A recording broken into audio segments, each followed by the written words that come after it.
விஜயோடைய ஆட்சி வந்த பிறகு அவன் வந்து இப்போ எத்தனை நாள் ஆகுது, இன்னும் ஒரு மாதம் கூட உருப்படியாக வரலைங்க, வந்தமே கைது செய்கிறார் என்றார்.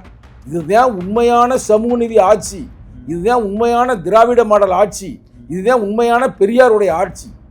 முதல் நடந்தது பூராமே குடும்ப ஆட்சி. இப்போ நான் தெரியாமல் தான் கேட்குறேன், இவருக்கெல்லாம் அரசியல் தெரியுமா, இவரெல்லாம் சினிமாக்காரு அப்படி இப்படின்னு பேசுனீங்களே, வாய் கிளிய பேசுனீங்களே, ஐயோ தாங்க முடியலை, இது என்னமோ ஒரு ஆட்சி, இது நிலைக்குமா நிலைக்காதான் டயலாக் விட்டீங்களே, வந்ததும் வந்து கைது பண்ணுறாப்புல, இதான் கட்ஸு. இதுக்கு பேர் தான் வந்து சாதியாது மதமாது, தப்பு செஞ்சாலும் செய்யலையா, செஞ்சிருக்கேன் தூக்கி போடுறான் எவனா இருந்தாலும். இதெல்லாம் சும்மா சாம்பிள் தான் பிரதர், சாம்பிள். இப்போ வேங்கவேலை திருப்பி நோண்ட போகிறோம், வேங்கவேலை உண்மையான குற்றவாளி யார் தூக்கி உள்ளே போட போகிறோம். ஆம்ஸ்ட்ராங்குடைய அந்த படுகொலைக்கு காரணமானவன் யார், யார் அந்த சாதி வெறியன், யார் அந்த குற்றவாளி, அதிவரையில் கண்டுபிடிக்கப்படுகிறார். யார் அந்த அரசியல்வாதி, அது நான் சொல்ல முடியாது, நானே சொல்றேன், அது நீங்க சொல்லிக்கிறீங்க. இப்பயாவது உங்களுக்கு தைரியம் வந்திருக்கு? எனக்கு எப்பவுமே தைரியம், ஒண்ணுமே இல்ல.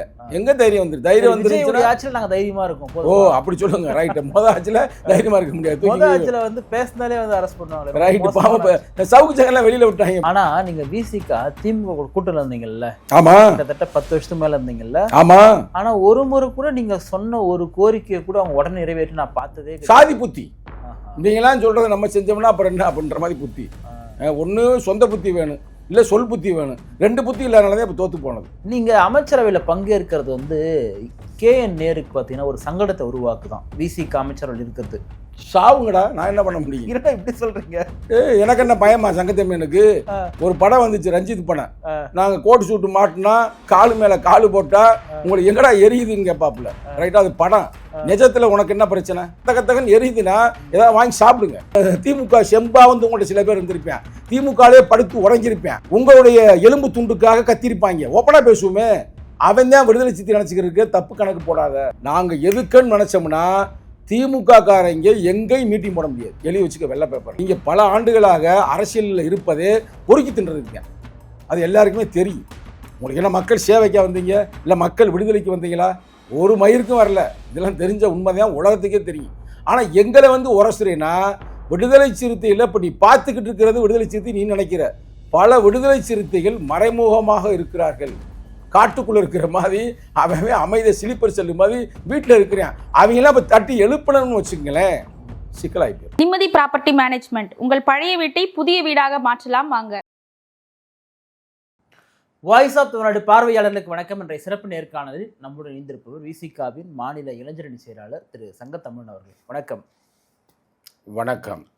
படுகொலை செய்யப்பட்ட கவின், குறிப்பாக அந்த படுகொலை செய்த சுர்ஜித் அவருடைய அம்மா SIயை வந்து கைது பண்ணியிருக்காங்க. இந்த கைதை வந்து எப்படி பார்க்குறீங்க? ஏன்னா விஜயனுடைய ஆட்சியில் இந்த கைது நடந்திருக்கு, இதுக்கு முன்னாடி திமுக கைது பண்ணல. ஒரு தலித் புரட்சியை உருவாக்கியிருக்கிறார் என்று நான் தொடர்ந்து வலியுறுத்தி வருகிறேன். அவற்றின் நீட்சியாக அதை உறுதி செய்கின்ற விதத்தில் கவின் என்ற அந்த இளைஞன் ஆணவ படுகொலை செய்யப்பட்ட பிறகு தமிழ்நாடே அதிர்ந்தது. தமிழ்நாட்டில் இருக்கின்ற அனைத்து சமூகமுமே வருத்தப்பட்டது.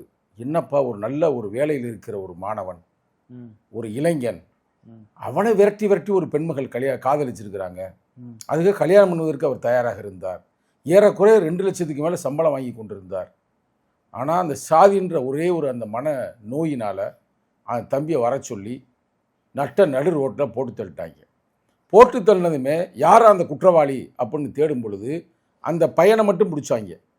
அப்புறம் தான் தெரிய வருது, CPCIDக்கு போன பிறகு அவன் மட்டும் குற்றவாளி அல்ல, இதை திட்டத்தை போட்டு கொடுத்ததே அவங்க அம்மாவும் அவங்க அப்பாவும் 2 பேருமே போலீஸ் அதிகாரிகள். அவங்க அப்பா சரவணன் அவர்கள் கைது செய்யப்பட்டார் அந்த காலகட்டத்திலேயே. ஆனால் அதுக்கு உறுதுணையாக இருந்தது அவங்க அம்மா தான். கைது செய்ய வேண்டும் என்று CPCID அதிகாரிகளே சொன்னார்கள். அப்பொழுது நீதிமன்றமும் கேள்வி கேட்டது, ஏன் இதுவரை கைது செய்யவில்லை என்று. அது மட்டுமல்ல, எங்கள் தலைவரும் அந்த கேள்வியை கேட்டார். நான் அந்த களத்துக்கே நேரடியாக போனேன். அந்த கவின் மரணம் நடந்த பிறகு தலைவர் என்னை அனுப்பி வைத்திருந்தார். நேரடியாக அங்கு சென்று அவர் தந்தையாரை சந்தித்து என்ன அங்கே இருக்குன்னு எல்லாம் பேசி முடித்த பிறகு தலைவரும் அங்கே வந்தார் இறுதி அஞ்சலிக்கு. இதெல்லாம் நீங்கள் அந்த வரலாறு உங்களுக்கு எல்லாருக்குமே தெரியும். அப்போ நாங்கள் ஆளுங்கட்சி கூட்டணியில் தான் நாங்கள் இருந்தோம்.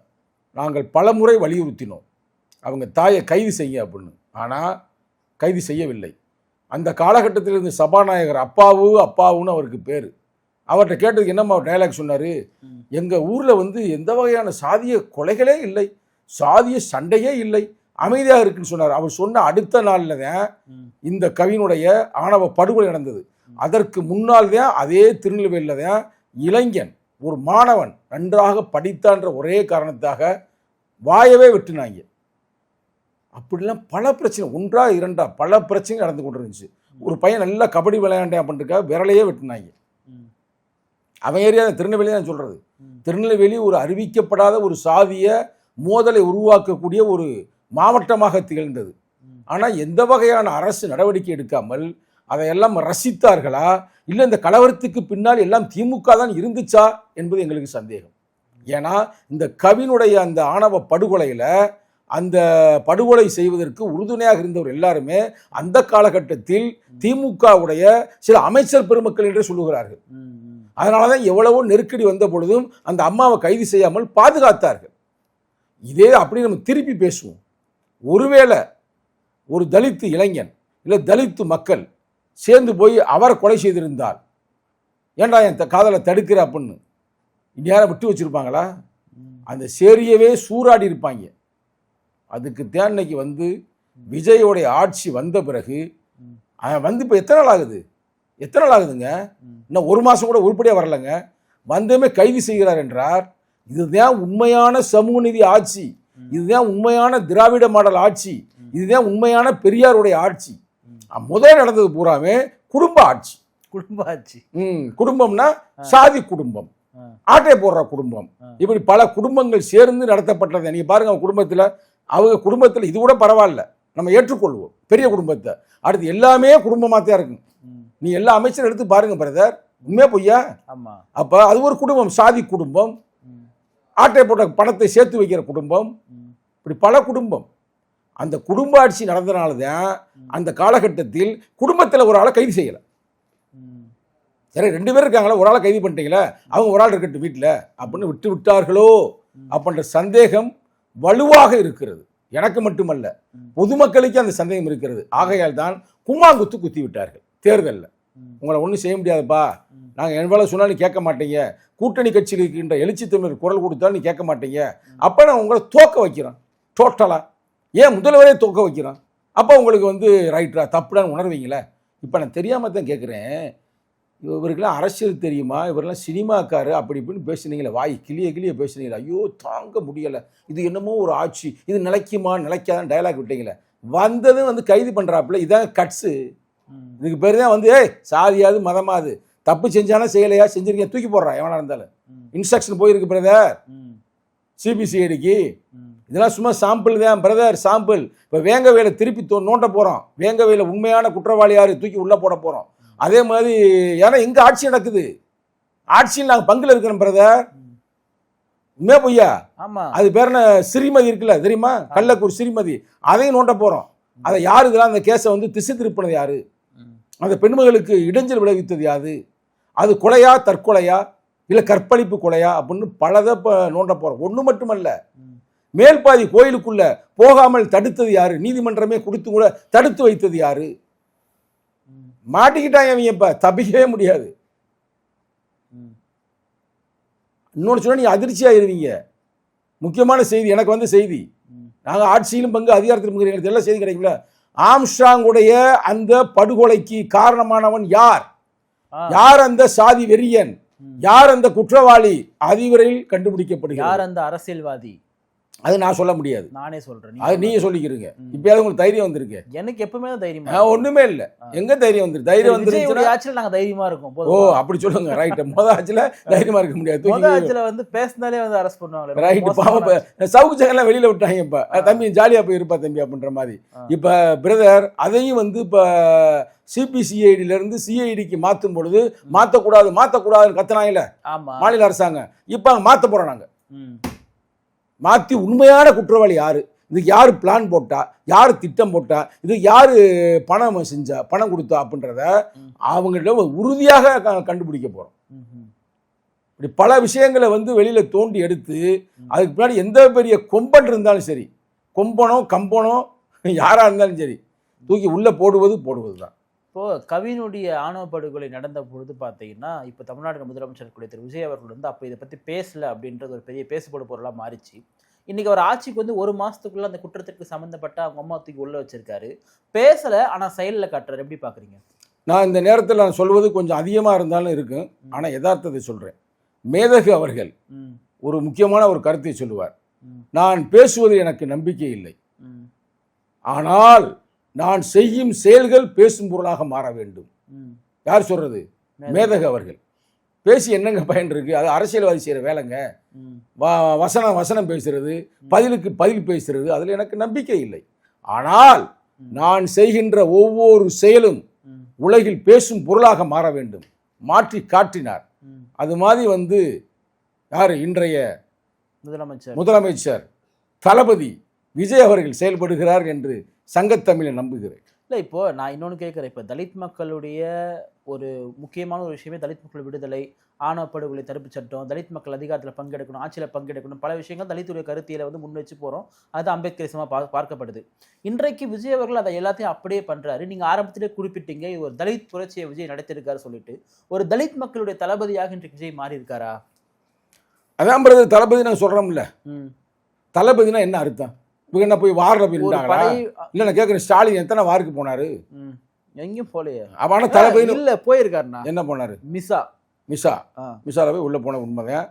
அவர் அடிக்கப்பட்ட உண்மைதான். அதெல்லாம் உண்மை. அதெல்லாம் நம்ம உண்மையாவே அடிச்சாங்களா? அதெல்லாம் உண்மையான கருத்து. இல்லை, நான் நக்கல் பண்ணல. நான் வந்து உண்மை, ஏன்னா சில பேர் என்ன சொல்றாங்க, இல்லை இவர் வந்து அடிக்கலாம் மாட்டாங்க, ஏன்னா இவர் முதலமைச்சருடைய மகனா இருந்தவராச்சு. விட்டா அந்த காலத்தில் முதலமைச்சர் அடிச்சிருப்பாங்க. என்ன பேச்சு பேசுறீங்க? இந்திராந்தி அம்மா இரும்பு பெண்மகள் எவனாலும் அடிச்சு தூக்கி உள்ளே போடுங்கன்னு சொல்லி கடுமையான நடவடிக்கை அடிச்சு. நான் அது உள்ளே போகல, ஆனால் கருத்து சொல்கிறேன். தளபதி என்றால் என்னன்னா, நடக்காததை நடத்தி காட்டுபவன், சாத்திய கூரை இல்லாததை சாதனையாக மாற்றுபவன், கனவு உலகத்தில் வாழ்கின்றவனை நிஜ உலகுக்கு அழைத்து செல்பவன் தான் தளபதி. அந்த தளபதி இந்த விஜய். எப்படி இந்த விஜய் தளபதி நாங்கள் சொல்றோம்னா, இது சும்மா சினிமா வசனத்தில் சங்கத்தமிழன் சொல்லல, ரைட்டா? அதாவது தலித்து மக்களுக்கு பள்ளி கல்வித்துறை அமைச்சராக கொடுக்குறாரு, உயர்கல்வித்துறை அமைச்சராகவும் கொடுக்குறாரு. அப்போ இவரோட சித்தாந்தம் என்னன்னா, நல்லா கேட்டுங்க. அவரை நிறைய பேர் விமர்சிக்கிறாங்க, நான் சொல்ல வரேன் பாருங்க. இது தாண்டா அறிவு பரம்பரை, இது தாண்டா நாண பரம்பரை, இது தாண்டா புரட்சி அம்பேத்கருடைய தொடர்ச்சி, இவர்கள் தாண்டா யாரு? நம்ம அயோத்தியாச பண்டிதருடைய தொடர்ச்சி, பகவான் புத்தரின் தொடர்ச்சின்றத உணர்றாரு. அதான் தளபதி. ஆனா அதே நேரத்தில் நீங்கள் யாரு? பிராமணர்களா? கோயில் வேலையை பாருங்க. அவருக்கு தூக்கி கொடுக்கலாம், அந்த தம்பி கூட கல்வித்துறை அமைச்சர் கொடுக்கல. அதுக்காக அவர் வந்து பிறப்பின் அடிப்படையில் தீர்மானிக்கல. அந்தந்த தொழிலை அவங்க செய்தா சிறப்பா இருக்கு அப்படின்றது சனாதானம் அந்த காலத்துல.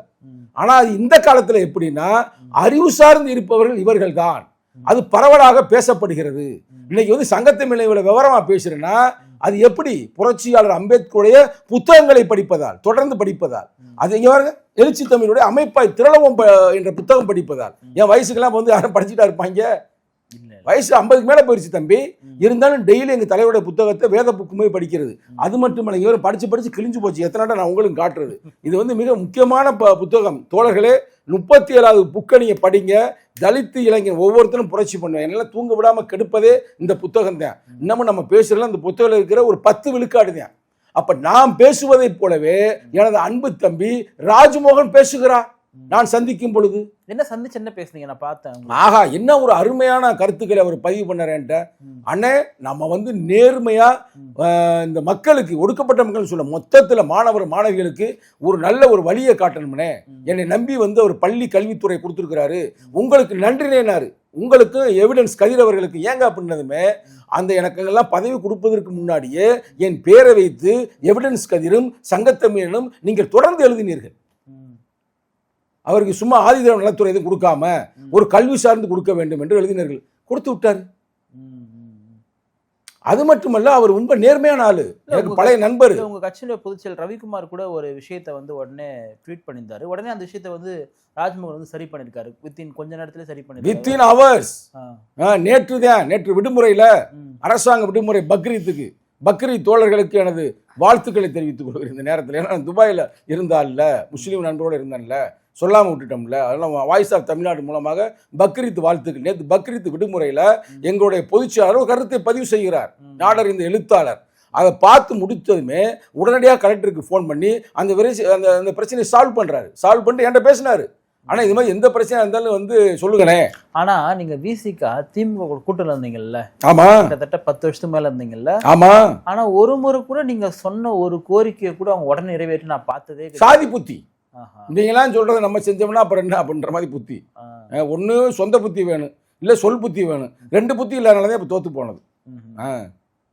நீங்கள் அமைச்சரவையில் பங்கேற்கிறது வந்து KN நேருக்கு பார்த்தீங்கன்னா ஒரு சங்கடத்தை உருவாக்குதான் விசிகா அமைச்சரவையில் இருக்கிறது. சாவுங்கடா, நான் என்ன பண்ண முடியும்? இரண்டா இப்படி சொல்றீங்க? எனக்கு என்ன பயமா? சங்கத்தமிழனுக்கு ஒரு படம் வந்துச்சு, ரஞ்சித் படம். நாங்க கோட் சூட்டு மாட்டினா காலு மேல காலு போட்டா உங்களுக்கு எங்கடா எரியுதுன்னு கேட்பாப்புல. ரைட்டா? அது படம். நிஜத்துல உனக்கு என்ன பிரச்சனை? நீ கொடுப்பியா? நான் சொல்ற கற்பனை. பலமுறை சொல்லிட்டேன். 108 தொகுதிக்கு திமுக வெற்றி பெற்றிருந்து, நாங்க 2-2-2-5 வெற்றி பெற்றிருந்து, நாங்க அவங்களுக்கு வந்து சப்போர்ட் கொடுத்திருந்தா எங்கள் வன்னியரசு அவர்களுக்கு நீங்க கொடுப்பீங்களா? கொடுத்திருக்க மாட்டாங்க. காங்கிரஸ் கொடுத்திருப்பீங்களா? அந்த இஸ்லாமிய அமைப்பு இஸ்லாமிய கொடுத்திருப்பீங்களா? கொடுக்க மாட்டீங்களா?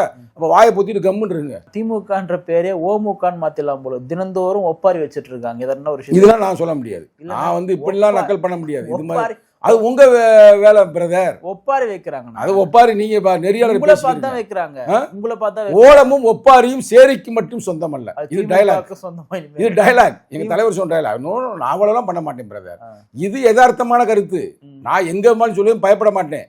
எங்கள் கட்சிக்காரருக்கு ஒரு போராளிக்கு ஒரு அமைச்சர் பதவி கொடுத்திருக்கிறார்கள் என்றால் உன்னால கொடுக்க முடியாததை இன்னொரு கட்சிக்காரன் கொடுக்குறானா நீ அதை பாராட்டணும். அதை விட்டுப்பட்டு எரியுதுனா தகன்னு எரியுதுன்னா ஏதாவது வாங்கி சாப்பிடுங்க. என்னடா வாங்கி சாப்பிடுங்கன்ற போய் சாவுங்கன்றீங்க. ஏன் இதுல என்ன இருக்கு உனக்கு பிரச்சனை? உனக்கு என்னப்பா பிரச்சனை? அவ்வளவு கடுமையா பேசுங்க. பாவம் இல்ல திமுக. ஏற்கனவே ஸ்டாலின் தோத்துட்டு அவங்களே மன வருத்தத்தில் இருக்கிறாங்க. ஏன் தோத்தீங்க? ஓட்டு போடல, தோத்துட்டாங்க. ஏன் ஓட்டு போடல? மக்கள் வெறுப்பு, ஓட்டு போடல. மக்களுக்கு ஏன் வெறுப்பு? நீங்க பண்ற ஆட்சி பிடிக்கல. எஸ். ஏன் பிடிக்கல? ஒழுங்கா பண்ண தானே பிடிக்கும். ஏன் ஒழுங்கா பண்ணல? அதுதான் தலித்துக்கு விரோதமான ஆட்சி நடைபெற்றது. தலித்து மக்களின் ஒரு கோரிக்கையாவது அவர் நிவர்த்தி செய்திருக்கார் என்றால் சொல்லுங்கள் அன்பு தம்பி. நான் பேசுறதுக்கு பூரா நான் மன்னிப்பு, பொது மன்னிப்பு கேட்க தயாராக இருக்கு. நான் ஜனநாயகவாதி, நான் புரட்சி அம்பேத்கருடைய பிள்ளை. நீங்க சொல்லும்போது அப்படி சொல்றீங்க, எப்படி சொல்றீங்களே, ஏதாவது ஒன்று சொல்லுங்க, நான் அமைதியாகிறேன். இல்ல வேங்கவே இல்ல, பாதிக்கப்பட்ட மக்களே குற்றவாளி சொன்னவங்க அவங்களால என்ன கேட்க முடியும்? பிரதர், நான் அது மட்டும் சொல்ல பிரதர், ஏதாவது ஒன்று சொல்லுங்க பிரதர். அந்த ஆட்சி காலத்தில் 5 ஆண்டுகளில் அவர்கள் தலித்து மக்களுக்காக இந்த விஷயத்தை செஞ்சாங்க அப்படின்னு ஏதாவது ஒன்று சொல்லுங்க. நான் அமைதியாக கேட்டுக்கிட்டு நான் ஓகே பிரதர் நான் கேட்டுக்கிறேன். ஒன்று சொல்லுங்களேன். தெரியலையே எனக்கு. எதுவுமே செய்யல. பண்ணாதானே தெரியுது. கேட்டா ஒன்னே ஒன்று சொல்லுவாங்க, நாங்க ஒருத்தருக்கு உயர்கல்வித்துறை அமைச்சர் கொடுத்தோம்னு. ஏன் நீங்களே சொல்ல, நான் சொல்றேன் பாரு. அது எப்ப சாக போற இடத்துல சங்கரான்னு எங்க தலைவர் கேட்ட கேள்விக்காக அவர் அண்ணன் வந்து கோவி செழியன் அவர்களுக்கு வழங்கப்பட்டது கடைசி நேரத்தில். பொன்முடி மேல அலிகேஷன் அதிகமானதுனால பாயிண்ட பிடிச்சிங்களா? இல்ல வேற ஏதாவது சொல்லுங்களே. உங்களை தாப்பா கேட்கிறேன். திமுக காரர்களே, இந்த திமுக காரனை எல்லாரும் கேட்க கூடாது, பாவம். சில திமுக நல்ல நண்பர்கள் இருக்கா, நேர்மையான இருக்கிறார். உனக்கு தான் கேட்கிறேன் ராஜா உனதான் கேட்குற. ராஜானா நீ லூசு ராஜா நினைச்சிடாத. ராஜான்னு வச்சாலே லூசா இருப்பாயின்னு நம்ம சொல்ல முடியாது பிரதர். இவர் படித்த அறிஞர். இவர் பல புத்தகங்களை படித்திருக்கார். அம்பேத்கர் புத்தகங்களை என்னை விட அதிகமாக படித்திருக்கிறார். படித்து பாலாகி போயிட்டார். நீங்கள் அங்கே தானே இருந்தீங்க பிரதர். ஒரே ஒரு கேள்வி பிரதர், நீங்கள் பதில் சொல்லிட்டீங்கன்னா நீ என்ன சொல்றேன்னு கேட்குறேன் பிரதர். அதை நினச்சதே நெஞ்சு எரியுது. அதாவது தமிழ்நாட்டில் நடந்த ஆணவ படுகொலைகளோ சாதிய படுகொலைகளுக்கோ ஏதாவது ஒரு ட்விட்டர் போட்டாயா? பத்தி 2 போட்டாரு. என்ன போட்டாரு? கூட்டணிக்கு போனீங்கன்றதுக்காக இப்ப போட்டேன்ல ட்விட்டர். இந்த ட்விட்டர் நீ எப்ப போட்டிருக்கணும்னா உன் கட்சிக்காரன் கூட போட தேவையில்ல. பரம்பக்குடியில வந்து ஜெயலலிதா காலத்துல தேவேந்திர குல வேளாளர்களை சுட்டாங்கல, அப்போ ஒரு ட்வீட் போட்டிருக்க வேண்டியதான். ஏன் ட்வீட் போடல? சரி, அதை கூட விடு. ஜெயலலிதா அம்மா காலத்தில் தருமபுரி தாக்கப்பட்டது, அதுக்கு ட்விட்டர் போட்டியா நீனு? சொல்லு பிரதர். போடல. அப்புறம் இவருடைய ஆட்சி காலத்துல சரி சாதிய விடுப்பா, பொதுவா வருவோம். எடப்பாடி காலத்துல எங்க தூத்துக்குடியில வந்து சுட்டாங்கல்ல, அதுக்கு நீ ட்விட்டர் போட்டாயா? இல்ல.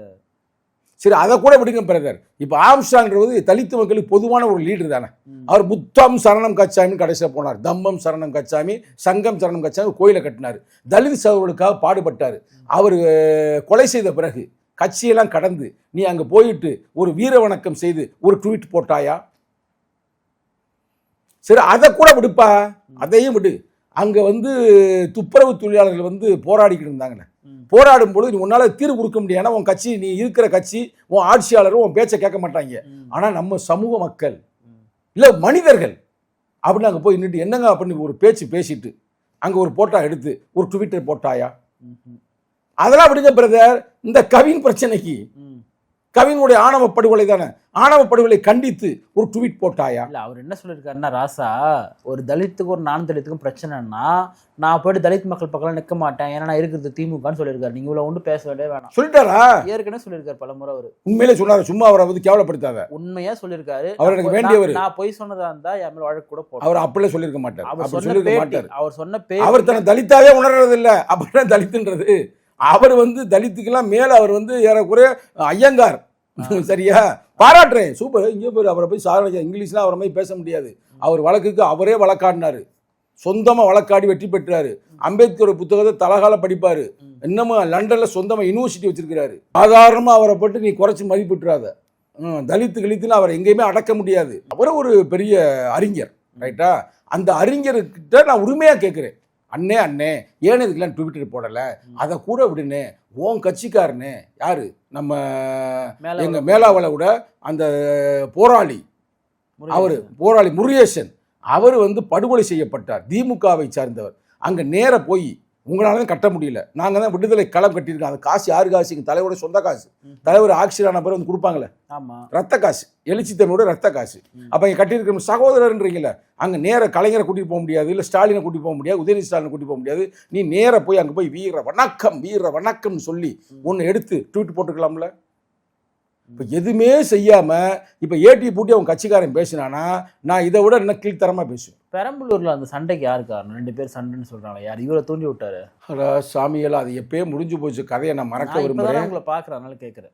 அதுக்கு முக்கியமான காரணமே வந்து இப்போ சொல்கிறாங்க, அது வந்து முன்னாள் முதல்வர் புலம்பிட்டாராம்.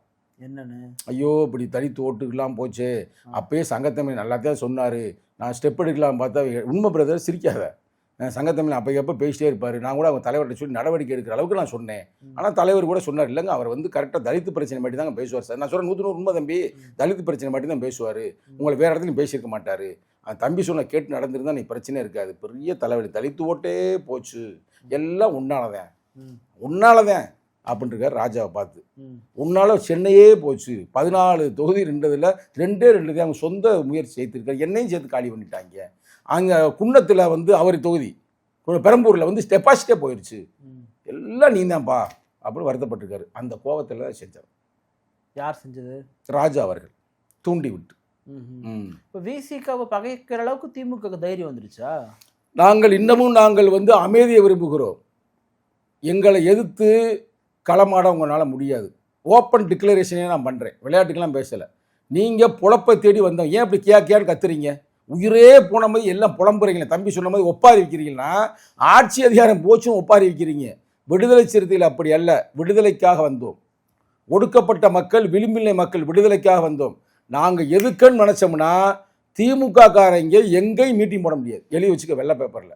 ஆனால் எங்கள் தலைவர் சொல்லிட்டாரு, அமைதியாக இருங்க தம்பிகளா, ஆரவாரம் பண்ணாதீங்க, அமைதியாக இருங்கள், இது நம்ம ஆட்சி நடக்கிறது, நம்ம எதிரிகளையும் அரசியல்படுத்துவோம், அவர்களை சரி செய்வோம். நான் இப்போ வெளியூரில் இருக்கிறேன், நான் ஒரு முக்கியமான ஒரு அரசாங்க நிகழ்வில் இருக்கிறேன், ஒன்றிய அரசாங்க நிகழ்வில் மிலிட்ரி சம்மந்தம் வந்த பிறகு முன்னாள் தளபதியை சந்தித்து பேசி சுமூகமான ஒரு முடிவுக்கு வருவோம்னு நாங்கள் அமைதியை விரும்புகிறோம்.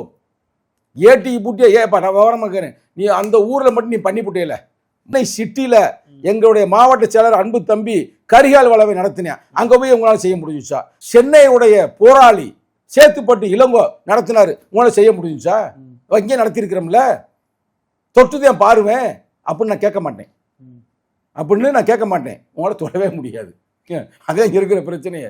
அந்த ஊருக்குள்ளே வந்து அன்னைக்கு வந்து என்ன ஆகிட்டாங்கன்னா, அன்பானந்தம் எங்களுடைய மாவட்ட செயலர் ஹவுஸ் அரெஸ்ட் பண்ணிட்டாங்க. அப்போ அவர் எங்கள் தலைவர் சொல்லிட்டாரு கேன்சல் பண்ணியிருப்பான்னு. நாங்கள் கேன்சல் பண்ணி சொல்லிட்டோம்ல. அப்போ யாரும் அங்கே வரலை. அங்கே உண்மையான ஆர்ப்பாட்டம்னா 2000-3000 பேர் வருவேன். அதை கேன்சல் பண்ணனால அங்கே வந்தது சும்மா ஒரு 100 பேர் வந்து தெரிஞ்ச பிறகு அங்கே லோக்கல் இருக்கிற ரவுடி எல்லாம் பிறப்பிட்டு வந்து அடிச்சுக்கிட்டு ஓடி போயிட்டாங்க, கல்லை விட்டு எரிஞ்சுக்கிட்டு. திருப்பி அவங்களே கல்லை போட்டு ஒன்று மண்டையை உடச்சிக்கிட்டு எங்களை உடச்சிட்டாங்க. எங்கள் அடிக்க வந்து நீனு, கல் உண்டது நீனு, நாங்கள் எப்படி உன் மண்டையை உடச்சிருப்போம்? புரியுது உங்களுக்கு மேட்ரு? ஆனால் இதோடு நிறுத்துங்க தம்பிகளா, தேவையில்லாத பிரச்சனை. நீங்கள் பல ஆண்டுகளாக அரசியலில் இருப்பதே பொறுக்கி தின்றதுக்கு தான். அது எல்லாருக்குமே தெரியும். உங்களுக்கு என்ன மக்கள் சேவைக்காக வந்தீங்க, இல்லை மக்கள் விடுதலைக்கு வந்தீங்களா? ஒரு மயிருக்கும் வரல. இதெல்லாம் தெரிஞ்ச உண்மைதான், உலகத்துக்கே தெரியும். ஆனால் எங்களை வந்து உரசுறேன்னா, விடுதலை சிறுத்தையில் இப்போ நீ பார்த்துக்கிட்டு இருக்கிறது விடுதலை சிறுத்தை நீ நினைக்கிற. பல விடுதலை சிறுத்தைகள் மறைமுகமாக இருக்கிறார்கள். காட்டுக்குள்ளே இருக்கிற மாதிரி, அவன் அமைதியை ஸ்லீப்பர் செல்லு மாதிரி வீட்டில் இருக்கிறான். அவங்களாம் இப்போ தட்டி எழுப்பணும்னு வச்சுக்கங்களேன், சிக்கலாகி போயிடும்.